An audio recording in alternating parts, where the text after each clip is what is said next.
warahmatullahi wabarakatuh. Waalaikumsalam warahmatullahi Ketemu lagi dengan saya, Pak Ipin dan Mas Irwan Jelani dalam rangka diskusi pojok pinggir ya, bicara politik warung kopi. Mas Irwan, apa Mas Irwan sehat? Alhamdulillah sehat-sehat saja meskipun sedang suasana bulan puasa ya. Puasa Mas Irwan ya? Puasa ya alhamdulillah. Sawal berarti masih Ramadan. Oh iya. Gini Mas Irwan, Mas Irwan kan sebagai pengelola media atau aktivis media di Kabupaten Tegal. Ini 2024, sebentar lagi kan kita ada pesta demokrasi. Pertanyaan saya kepada Mas Irwan selaku pengelola media, kira-kira siapa atau yang punya peluang untuk menduduki kursi 1 di Kabupaten Tegal, Mas Irwan? Ya, terima kasih atas pertanyaannya. Jadi mendasari pertanyaan tadi, siapa yang memiliki peluang, bahwa saya memiliki satu kesimpulan, beberapa kesimpulan dari nama-nama yang beredar di masyarakat, apakah itu di Facebook, apakah di WhatsApp group, atau obrolan-obrolan warung-warung kaki lima, kafe-kafe eksklusif dan sebagainya, itu diperoleh satu kesimpulan beberapa nama yang sudah beredar. Misalnya ada Mas Istak, ada Mas Haryo, ada Mas Kaji Mukmin, ada tentu saja incumbent Ibu Umi Azizah. Ini 4 nama yang beredar saat ini di masyarakat memiliki peluang paling besar untuk bisa memperoleh rekomendasi dari partai politik. Gini Mas Irwan ya, sebentar saya potong. Ini tentu kita kemarin sudah melaksanakan pesta demokrasi, yaitu pemilu legislatif. Tentu akan berbeda pemilu legislatif dengan pemilu kada. Kira-kira seperti itu Mas Irwan. Contoh, kemarin di Pilpres ada yang suara partainya lebih tinggi tapi suara partainya lebih tinggi, suara calon presidennya lebih rendah. Dan ada juga suara partainya rendah, suara calonnya lebih tinggi.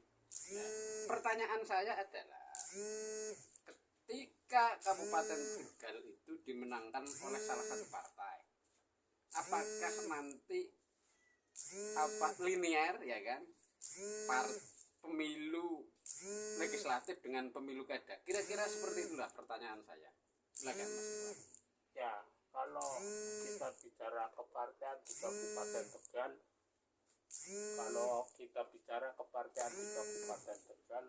itu tidak dapat diragukan lagi PKB, ya kan? PKB tidak bisa dikesampingkan, Ya. tentu saja.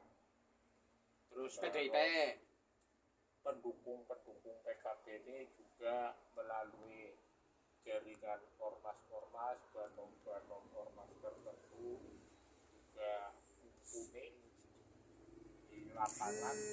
Nah, sementara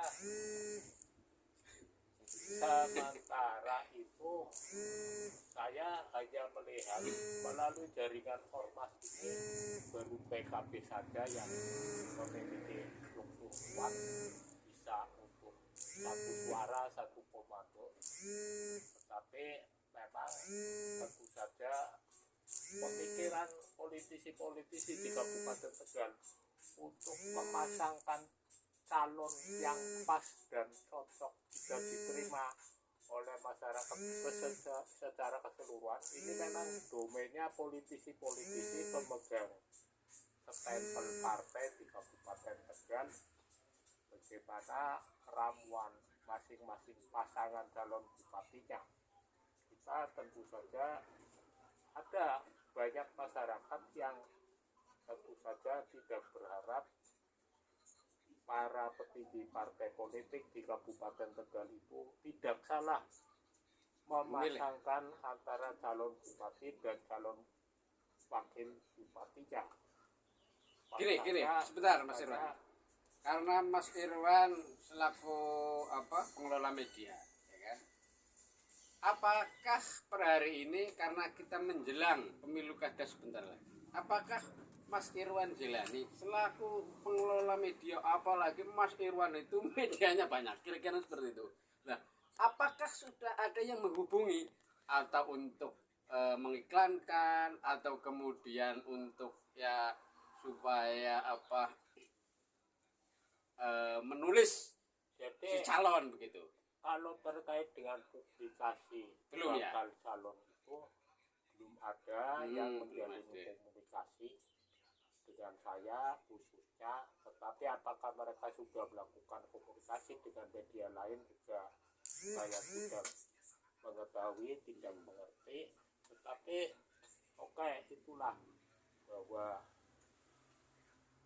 apakah mereka merasa belum saatnya melakukan komunikasi untuk publikasi melalui pemberitaan atau Ya, sebentar Mas Irwan ya. Kira-kira tadi tokoh-tokoh yang disebutkan Mas Irwan Jilani bahwa ada si ini, ada si itu dan sebagainya. Kira-kira yang punya peluang, ya kan, punya peluang untuk direkomendasi dari partai masing-masing, kira-kira menurut Mas Irwan siapa? Ya, tetap saja incumbent ini menjadi ada di peringkat atas nomor 1 incumbent Ibu Umi. Alasan mendasar Mas Irwan secara hasil perolehan pemilu kemarin, Ibu Umi menjadi bupati juga atas dukungan, atas support dari PKB, juga posisinya kuat di ormas-ormas banom-banomnya NU misalnya, posisi tawarnya kuat.